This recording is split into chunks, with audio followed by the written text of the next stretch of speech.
Conocemos la historia. Los soldados le pegan, lo azotan hasta la saciedad, le preparan una corona de espinas, lo visten, le ponen una vestimenta púrpura, mofándose de que él es el rey de los judíos. Y finalmente, como vemos la historia, lo crucifican. Y estando él en la cruz, las palabras de Jesús son: consumado es. Y a eso de las 3 de la tarde muere. Yo creo que por causa de esto podemos hacernos la pregunta, una pregunta que posiblemente muchos de nosotros nos damos por sentado porque hemos visto las películas, hemos estado en la iglesia, conocemos la historia de la cruz. Pero yo quiero que muchas veces dejamos pasar muchas cosas por desapercibido porque perdemos lo elemental o perdemos lo fundamental. Yo quiero que en esta mañana podamos hacernos la pregunta: ¿por qué murió Jesús? Y yo creo que para contestar esa pregunta podemos ir al libro del profeta Isaías. Yo creo que es un buen lugar para comenzar a contestar esta pregunta. El libro de Isaías fue escrito alrededor de los años 739 a.C. al 701, en ese periodo. Nos narra allí el profeta cómo Dios escogió a este hombre, a este profeta, para proclamar el juicio de Dios al pueblo de Israel por haber rechazado su ley y vivir de una manera contraria a su carácter santo. Entonces, en resumidas cuentas, Dios usa tanto la nación de Asiria como Babilonia para traer juicio a Israel, que era el reino del norte, ya que era la división del reino del norte y del sur. El reino del norte era Israel, y Judá, que era el reino del sur. Y en este libro podemos ver que por causa de la rebelión del pueblo, Dios había en su soberanía usado estas dos naciones para volver a llevar a este pueblo al cautiverio. Por lo tanto, la temática que muestra Isaías es que ellos necesitan ser librados de un segundo éxodo, algo que el pueblo sabía muy bien de primera mano. Pero en el transcurso del libro podemos ver que entre medio de todo este juicio y toda esta calamidad que Dios ha permitido y ha orquestado, aún dentro del juicio y donde parece que todo está oscuro, parece que todo va a perecer, con todo y eso, la misericordia de Dios es tan grande que podemos ver al final que hay un tema que vuelve, y es el tema de la restauración del pueblo. O sea que a pesar del juicio, Dios había escogido un remanente para salvarle. Y eso lo podemos ver en el capítulo 1, versículo 9, donde el profeta dice: si el Señor no nos hubiese dejado remanente, seríamos como Sodoma y Gomorra. Por lo tanto, aún dentro de ese juicio, Dios quiere salvar a su pueblo. Y de hecho, ya al final del libro del profeta Isaías, en el capítulo 65, nos muestra la futura restauración del pueblo, donde conocemos ahí los cielos nuevos y la tierra nueva. Pero esta restauración no sería únicamente para el pueblo de Israel, sería una restauración global, ya que Dios utilizaría esta gran nación para llamar a gente de otras naciones, de otras tribus y de otros pueblos. Pero como vemos en el relato bíblico y vez tras vez en el profeta Isaías, el pueblo no solamente no se puede salvar, es como si el pueblo no quisiera ser salvado. Siguen buscando su propio rumbo, el pecado los aleja constantemente de Dios. Y el profeta dice en el capítulo 1, versículo 3, el buey conoce a su dueño y el asno el pesebre de su amo, pero Israel no conoce. Mi pueblo no tiene entendimiento. Y Isaías 5:13 dice: por eso va cautivo mi pueblo, por falta de discernimiento. Entonces estamos viendo un pueblo que prefiere seguir sus propios pasos, su propio camino, sus propios razonamientos. Pero como bien hemos leído en los salmos, el salmista dice: no hay quien haga el bien, ni siquiera uno. Y si se está dando cuenta, estoy dando contexto del mismo profeta para que cuando lleguemos al 53 podamos tener el panorama más claro. En Isaías 5:25 él dice: por eso, así como las lenguas de fuego devoran la paja y el pasto seco se consume en las llamas, su raíz se pudrirá y como el polvo se disipará su flor, porque han rechazado la ley del Todopoderoso y han desdeñado la palabra del Santo de Israel. Por eso se enciende la ira del Señor contra su pueblo. Levanta la mano contra él y lo golpea. Las montañas se estremecen. Los cadáveres quedan como basura en medio de las calles. Con todo, no se aplacó su ira y su brazo aún sigue extendido. Queridos hermanos y amigos, en esta mañana, la historia de Israel es nuestra historia. Su condición de perdición era también la nuestra. Si nosotros hubiésemos estado vivos en esa época, lo mismo nos hubiese sucedido. Porque toda la humanidad, sin exclusión, sigue sus propios caminos.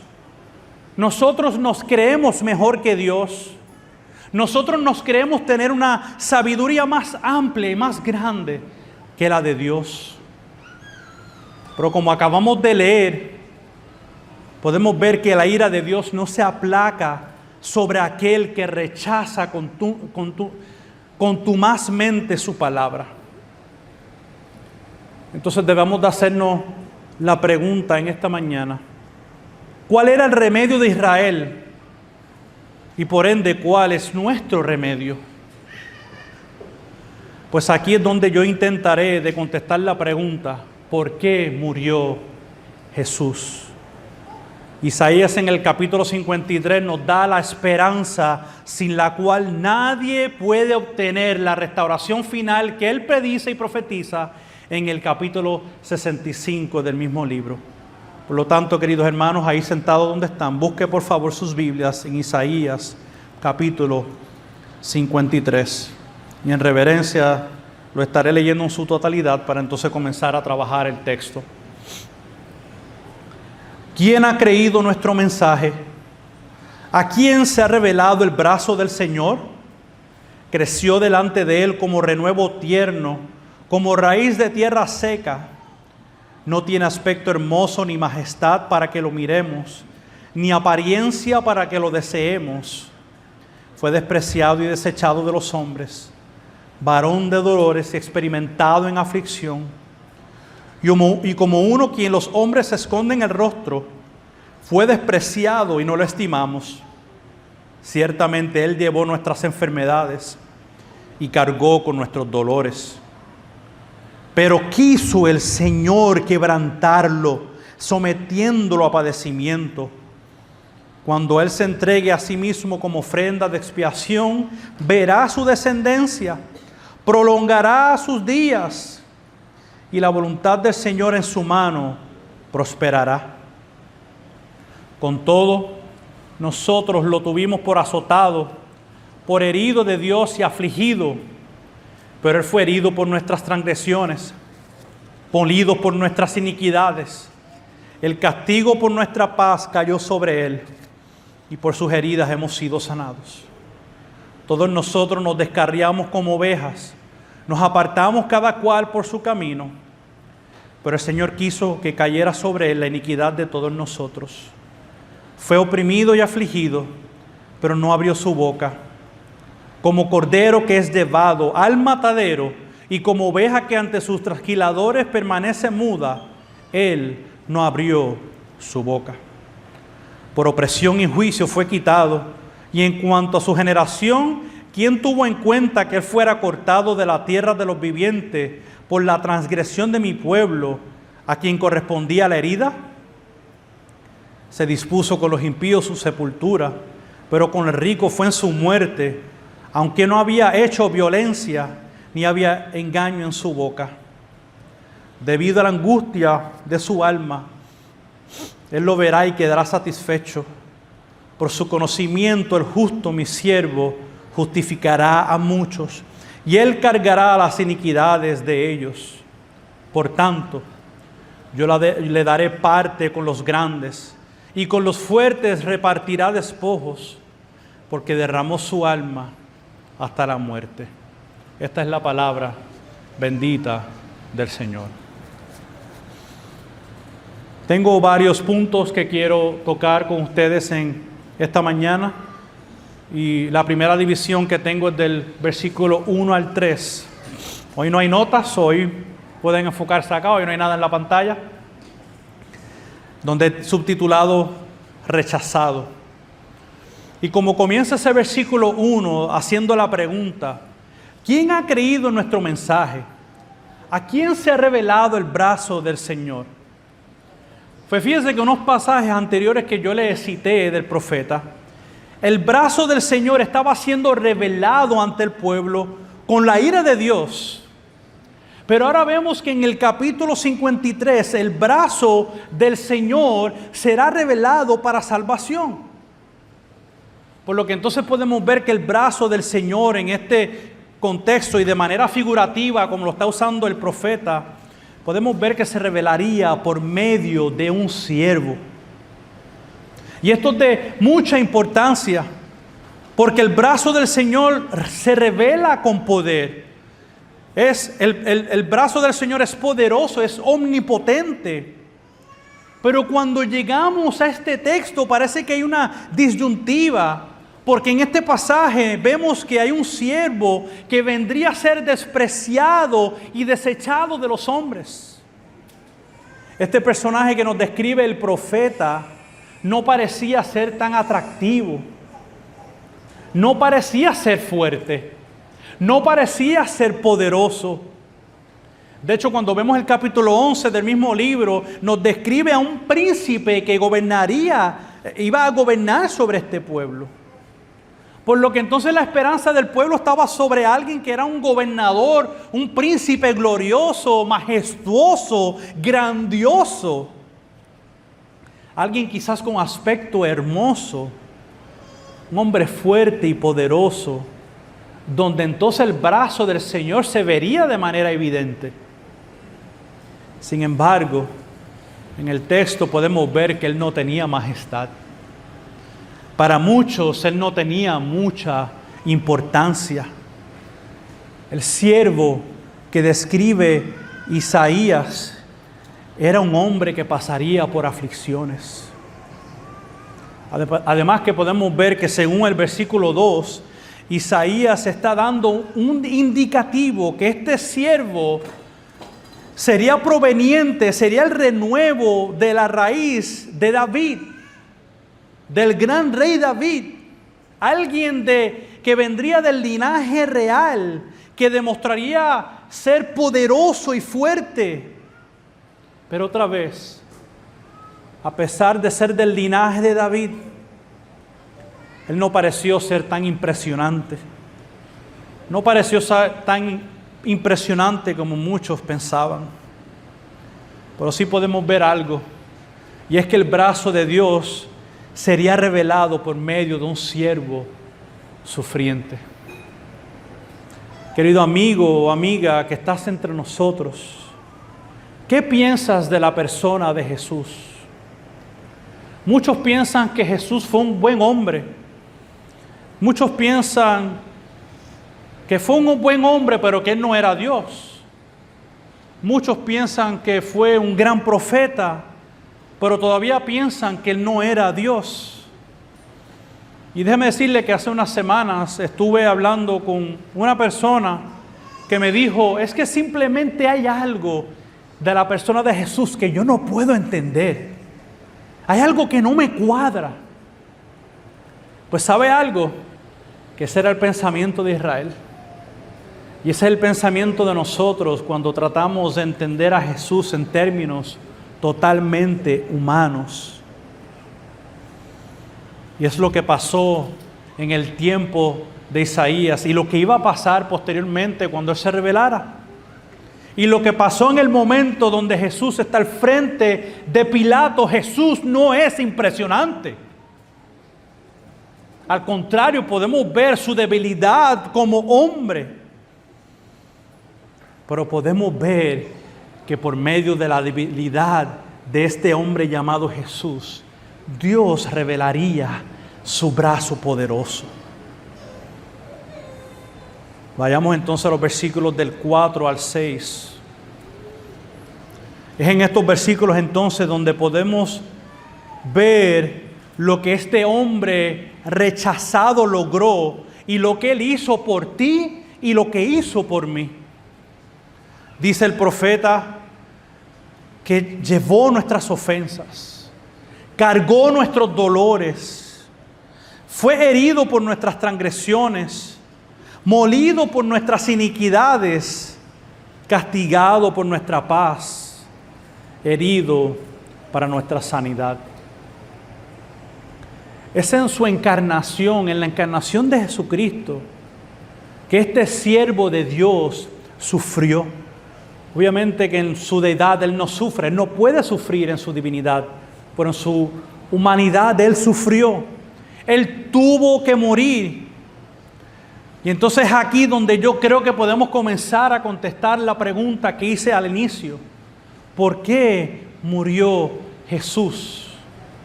Pues yo creo que la contestación la podemos encontrar en el versículo 6. Porque todos, no algunos, todos nos descarriamos como ovejas, nos apartamos cada cual por su propio camino. Hermanos y amigos, cuando Jesús fue crucificado y azotado, no fue porque Jesús no pudo escaparse de los líderes religiosos, sino porque el versículo 6 dice que el Señor Todopoderoso hizo que en su soberana voluntad cayera sobre Él la iniquidad de todos nosotros. Esto quiere decir que Jesús en su vida de obediencia fue entregado en sustitución por su pueblo. Él carga la condena. Él paga la condena que te tocaba a ti y me tocaba a mí. De hecho, una condena que Él no merecía. Por lo que en el Evangelio podemos ver la sustitución. Es decir, que Él fue llevado al matadero en tu lugar y en mi lugar. Lo que le tocaba al pueblo de Israel, lo que me tocaría a mí como pecador, Jesús lo tomaría. Sin embargo, necesitamos entender que Él no merecía tal condena. Él no merecía ser puesto a muerte. Tú y yo sí lo merecemos. Y la única manera que un siervo, y este siervo sufriente, podía morir como sustituto en nuestro lugar, es que si Él era perfecto en su totalidad, es si Cristo no tenía pecado. De lo contrario, no hubiese podido ser nuestro sustituto. Por esta razón es que no podemos ver a Jesús como un mero hombre o como un mero profeta. Ni siquiera lo podemos ver únicamente como el Hijo de Dios, aunque lo era. Porque déjeme decirle que muchos pueden afirmar que Él es el Hijo de Dios. Pero no es afirmar solo que es el Hijo de Dios, pero afirmar que Él es igualmente un coigual a Dios el Padre. Porque si Jesús no es Dios, entonces ese sacrificio fuera menos que perfecto, fuera menos que santo. Entonces queriendo decir que su sacrificio no fuera eficaz, fuera un sacrificio imperfecto, insuficiente. Pero no solamente podemos ver en las Escrituras el testimonio de su muerte. Podemos tener el testimonio de más de 500 hermanos que lo vieron con sus propios ojos resucitado. Queriendo decir que Él era quien dijo que era. Él era lo que los profetas indicaban que Él era. Él era la vida de los hombres. Él era tu vida y mi vida. Y es por eso que aunque hoy hay un sinnúmero de personas tratando de desprobar su deidad, tratando de desprobar su resurrección, la historia nos enseña lo contrario.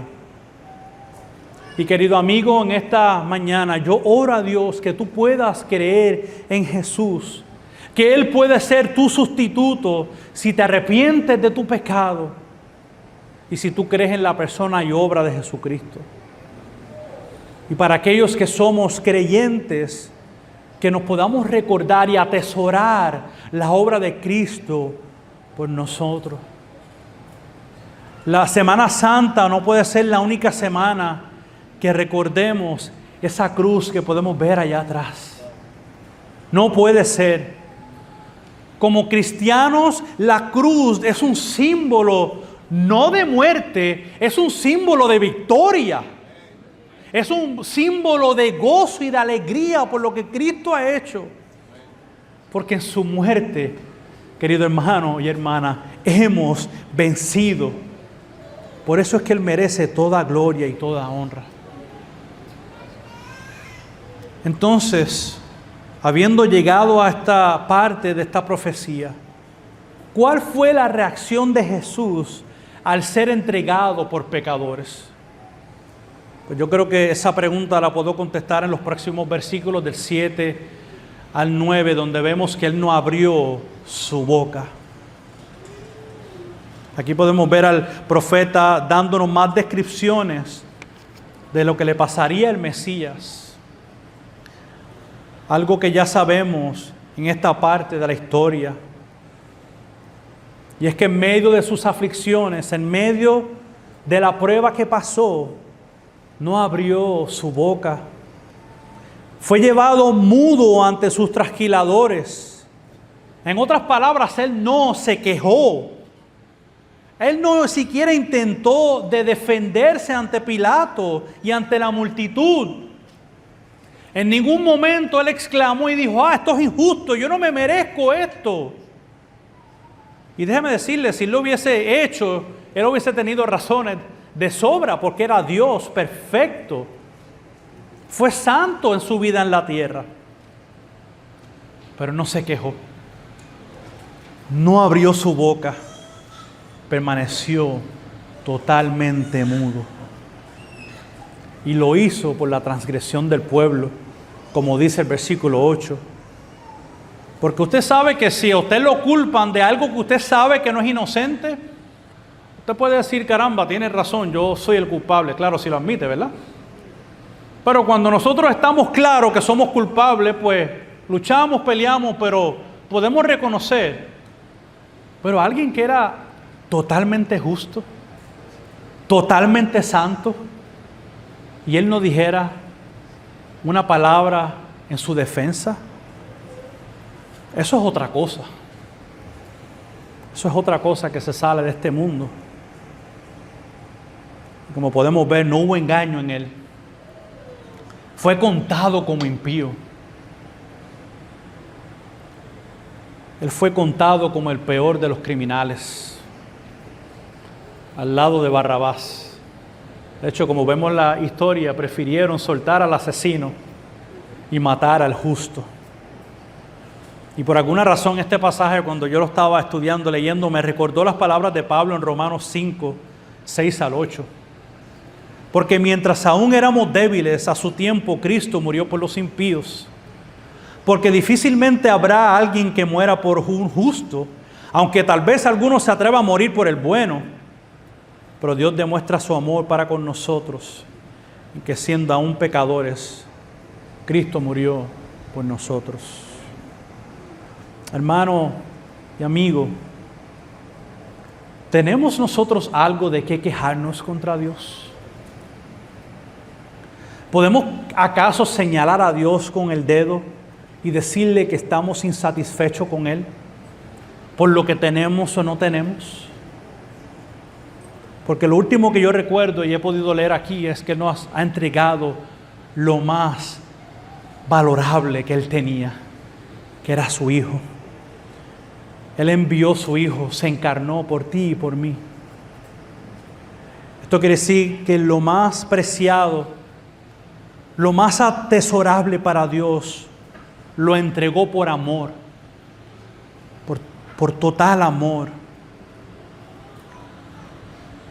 Y yo temo que cuando escuchamos el mensaje de la cruz, cuando escuchamos el mensaje de lo que Cristo hizo por ti y por mí, es posible que hayamos perdido el asombro. Llegamos otro Viernes Santo más, vamos a la rutina. Yo temo que podemos fácilmente perder el asombro. Temo que nos hemos acostumbrado a los valores del mundo, que entonces entendemos o no entendemos el amor de Dios. Vemos otras cosas como más valorables. Vemos como otras cosas como más importantes. Y usted sabe que lo malagradecidos que somos con Dios cuando otras cosas nos satisfacen más que el amor que nos ha dado en su Hijo. Lo malagradecido y la manera que lo despreciamos cuando estamos insatisfechos con Dios. Pero es que la misericordia de Dios es infinita para con nosotros. Porque si hubiese sido por nuestros corazones que se desvían, ninguno hubiésemos encontrado la salvación. Yo espero que no nos estemos quejando con Dios, sino si nos quejamos, que hagamos reflexión de este día, lo que esto realmente significa para nosotros. Porque si estamos insatisfechos con Dios, es posible que no estemos amando a Dios de la manera que Él merece. Vayamos entonces a los versículos del 10 al 12. Victoria por medio de su muerte.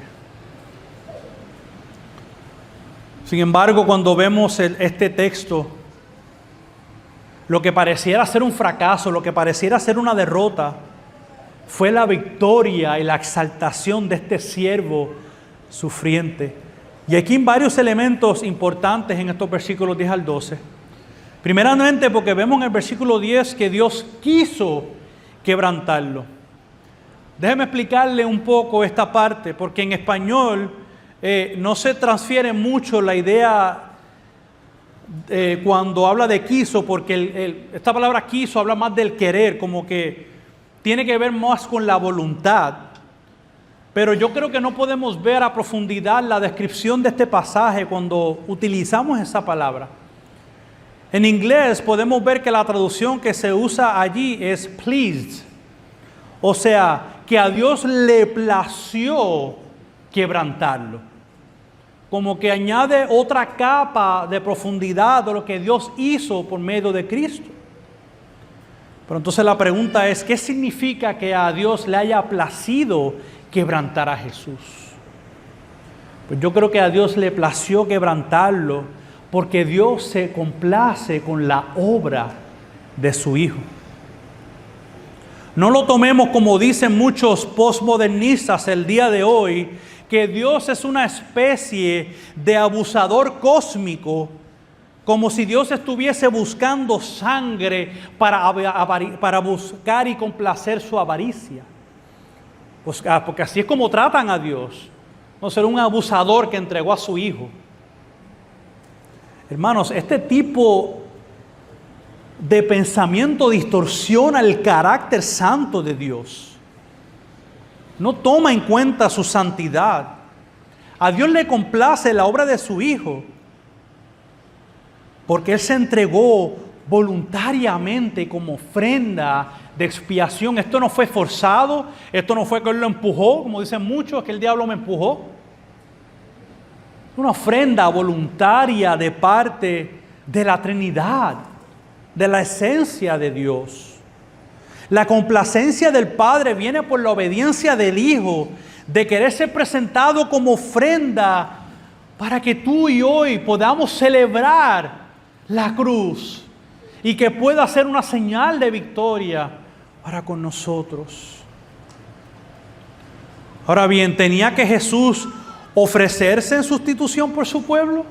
No, Él no tenía que hacerlo. ¿Hubiese Dios tenido que salvar al pueblo para sentir complacencia con su Hijo? No, claro que no. Pero aquí podemos ver que Dios quiso voluntariamente complacerse en la obra de su Hijo. Pero también podemos ver que en el versículo 11 dice que el mismo Hijo quedaría satisfecho. Y este es el segundo elemento que quiero que veamos, ya que la satisfacción del Hijo viene a cumplir la obra que su Padre lo envió a hacer.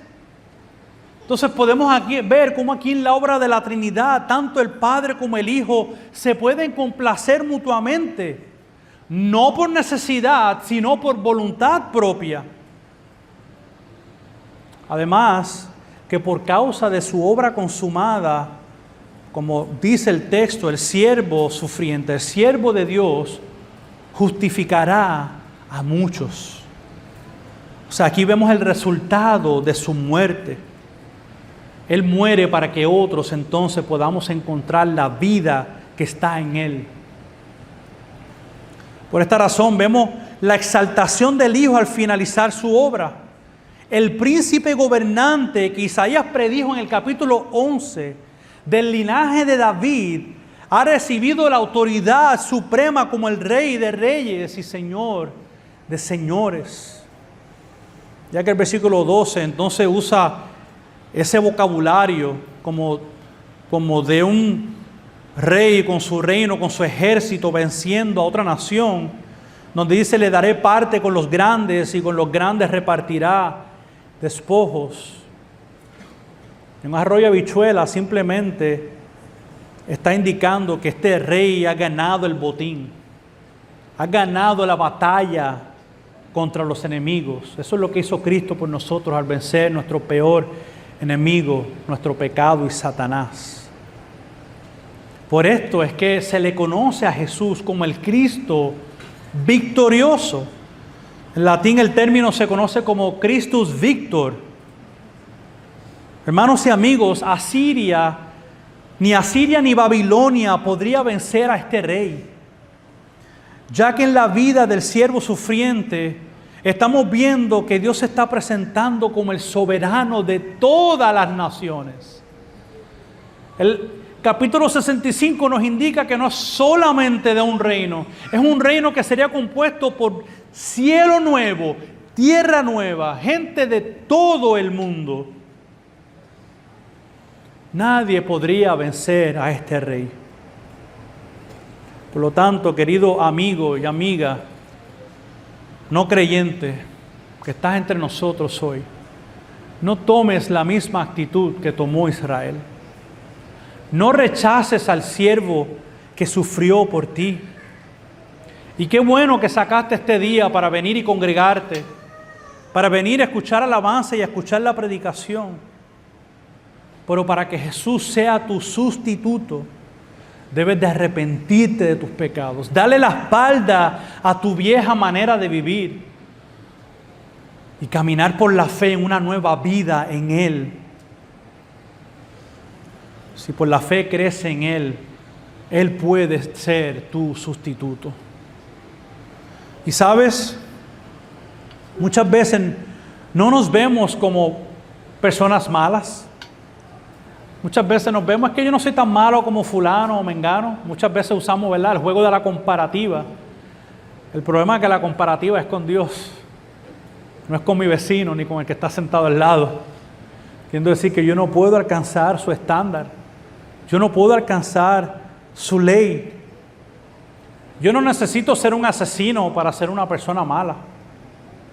Simplemente con rechazarlo basta y es suficiente.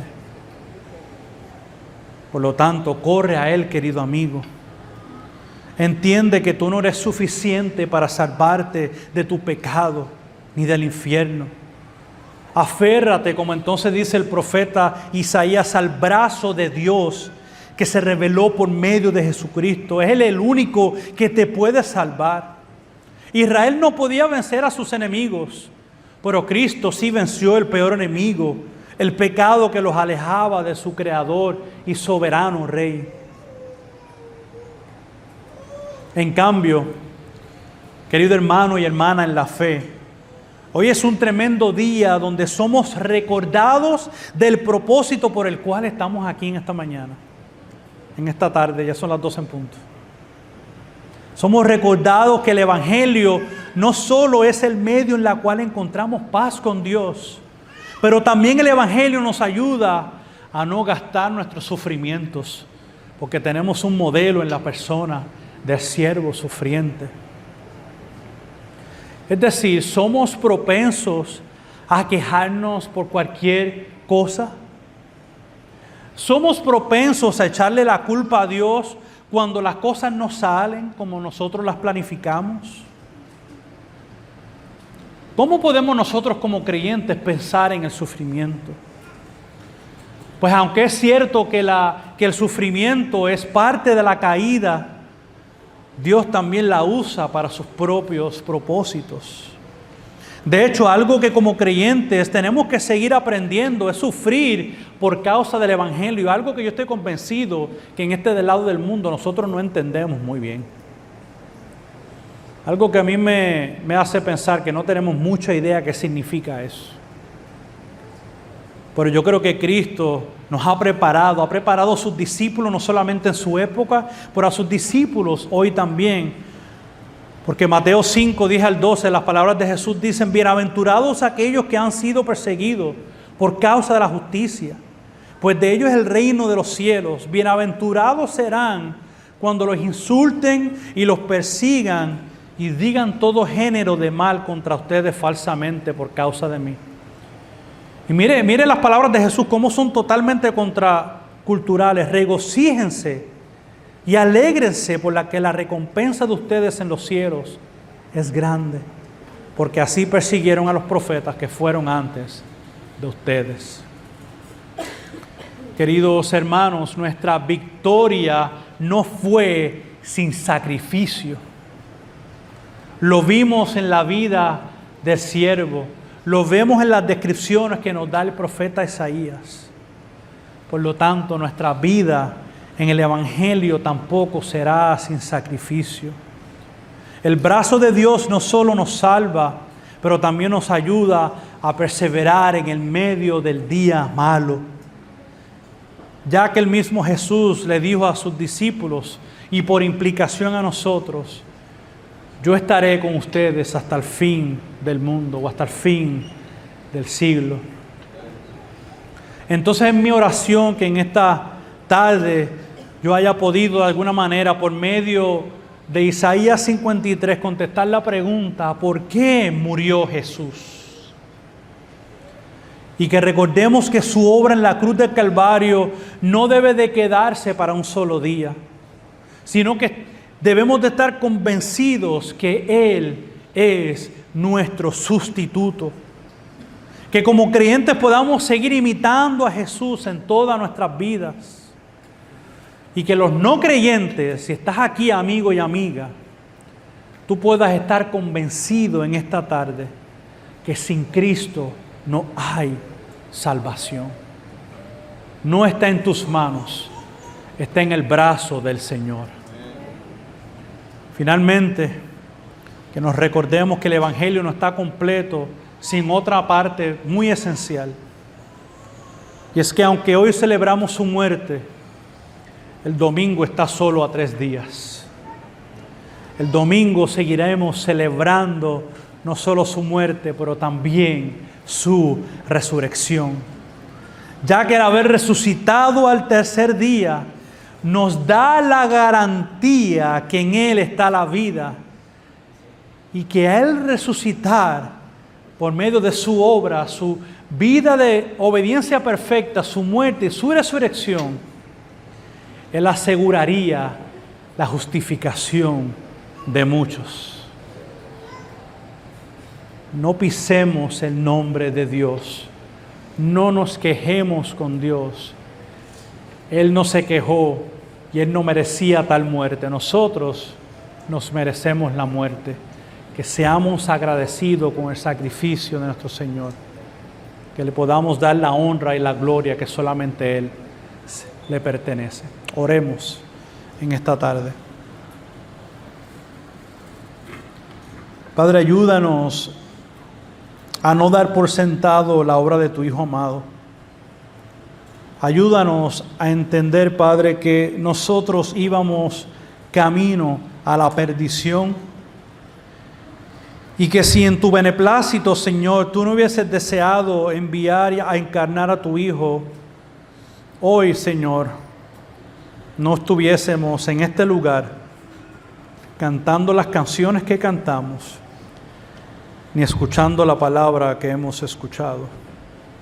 Estuviendo quizás viviendo un día más, viviendo para nuestros afanes, viviendo para nuestros propósitos, por nuestro camino final sería la destrucción, sin propósito, sin sentido en la vida. Pero hoy, Señor, tú nos has dado un propósito que cada día que vivimos tiene propósito mayor. Porque, Señor, como tus hijos e hijas, aguardamos el día de tu revelación final.